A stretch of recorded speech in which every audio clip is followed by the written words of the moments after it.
By the late 19th century, physicists were certain of one thing: space was not empty. To explain how light traveled, they agreed the universe was filled with an invisible, stationary medium called the luminiferous ether.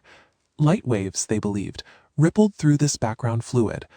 To prove it, scientists Albert Michelson and Edward Morley used a highly sensitive interferometer to detect the Earth moving through this stationary ether. They expected the speed of light to shift slightly depending on the Earth's direction. Instead, they measured a shift of 0. No matter which way the Earth moved, the speed of light remained exactly the same. Physics had reached a dead end. The brightest minds of the era were relying on messy, unproven physical patches to salvage broken kinematic rules. In 1905, a young patent clerk named Albert Einstein looked at the problem and made a radical decision. He threw out the concept of the ether entirely. Instead of trying to invent an invisible fluid, Einstein started with a blank slate. He focused strictly on the operational measurement of space and time, using the simple concepts of rigid measuring rods and ticking clocks. He laid down two strict foundational rules. First, the laws of physics are identical for all observers in uniform motion. Second, the speed of light in a vacuum is always constant, no matter how fast the source or the observer is moving. By setting these rules, Einstein shifted the entire scientific problem. He realized scientists didn't need to figure out the physical nature of matter moving through a fluid. They needed to rethink the geometric rules of measurement itself. To see how this works, we can look at this animated diagram of Einstein's 1905 thought experiment. We have two frames of reference: a stationary grid labeled S, and a moving grid labeled S', traveling steadily along the x-axis. We start with a specific initial condition.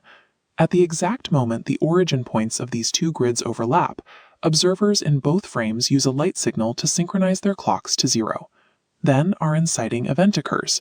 A single flash of light erupts precisely from their shared origin point at time 0. Because Einstein's rule states the speed of light is constant for everyone, we hit a paradox. As the wavefront expands, the stationary observer sees it as a perfect sphere centered on them, but the moving observer, traveling away from that origin, must also measure the light traveling at the exact same speed in all directions. They too see a perfect sphere centered directly on themselves. For a pulse of light to remain perfectly centered on two observers moving away from each other, the rigid math has to break. We can trace exactly how Einstein resolved this by looking at the math. This equation on the screen represents the expanding spherical wavefront as measured by our stationary observer, using the Pythagorean theorem for 3 spatial dimensions, minus the distance light travels over time. To uphold the constant speed of light, the moving observer's measurement must satisfy this equivalent equation, using their own prime coordinates. Einstein applied logical constraints here. Because space is uniform, the transformation between these observers must be linear. If we assume they only move along a single axis, the y and z dimensions drop away. We set the remaining parts of the equations equal to each other, creating a strict one-dimensional constraint. When we try to isolate the moving coordinates, x' and t', the algebra forces us to introduce velocity. You quickly notice that the position variable x and the time variable t begin to intertwine on both sides, bound together by a specific scaling factor called gamma. This forces the creation of the final Lorentz transformation equations. By mixing an observer's position into their measurement of time, these specific algebraic rules allow both observers to measure the exact same speed of light, perfectly balancing the paradox. To keep the speed of light constant, time and space adjust.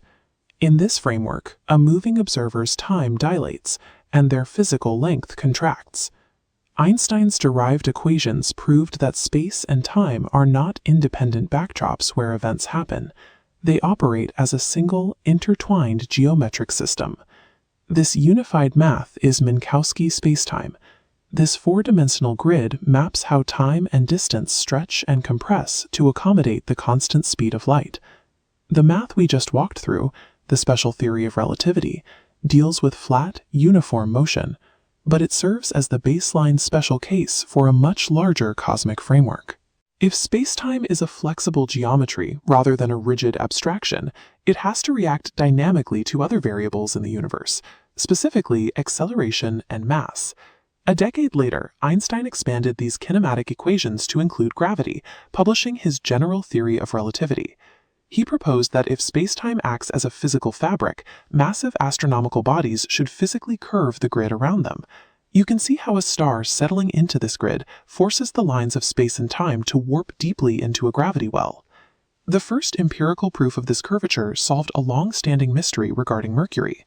Classical physics couldn't explain the slight wobble in Mercury's orbit, but mapping the planet's path through the warped space-time geometry near the Sun predicted its motion perfectly. The ultimate validation arrived during a solar eclipse in 1919, when astronomers photographed the position of distant stars passing directly behind the darkened Sun. The eclipse proved that starlight literally bends along the curved geometry of space as it passes by a massive object.